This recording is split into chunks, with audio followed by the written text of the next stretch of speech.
Bonsoir. Ce soir, c'est Mamé qui raconte l'histoire du petit ver et du grand bateau.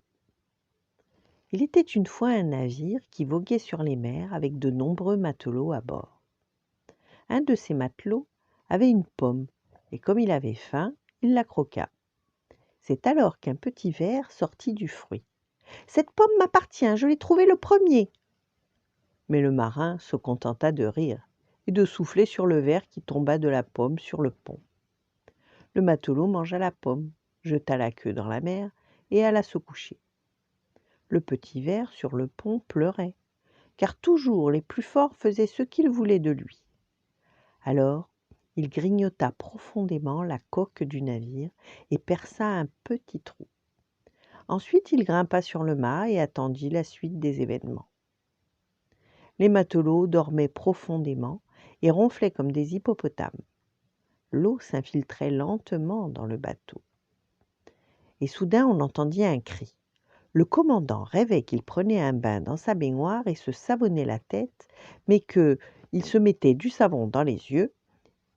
Il se réveilla à cet instant et s'aperçut qu'en fait, l'eau lui arrivait au cou et que le navire était en train de sombrer.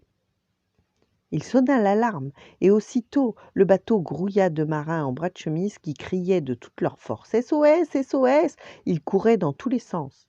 Au milieu de cette confusion, un marin repassait son pantalon, afin d'être correct lorsque les secours arriveraient.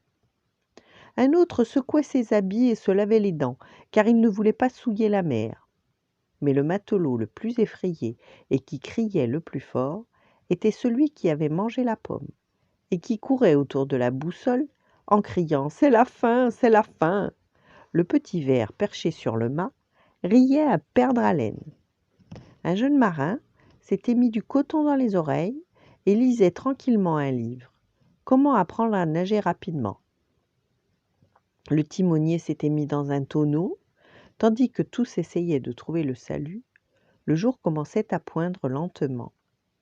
Quelques matelots osèrent même plonger directement à l'eau. Tous crièrent. Ils allèrent chercher le commandant, le sortir de sa cabine, et qu'il le voulût ou non, il dut voir le spectacle. Et tandis que tous regardaient bouche bée, ils s'aperçurent que l'eau baissait. On n'en avait plus maintenant que jusqu'aux genoux. Quand le soleil fut levé, ils s'aperçurent que le navire se trouvait sur la plage d'une île de cocotiers. Des singes se moquaient d'eux et leur faisaient des pieds de nez. Les marins vidèrent l'eau du navire, bouchèrent le trou et s'enfuirent.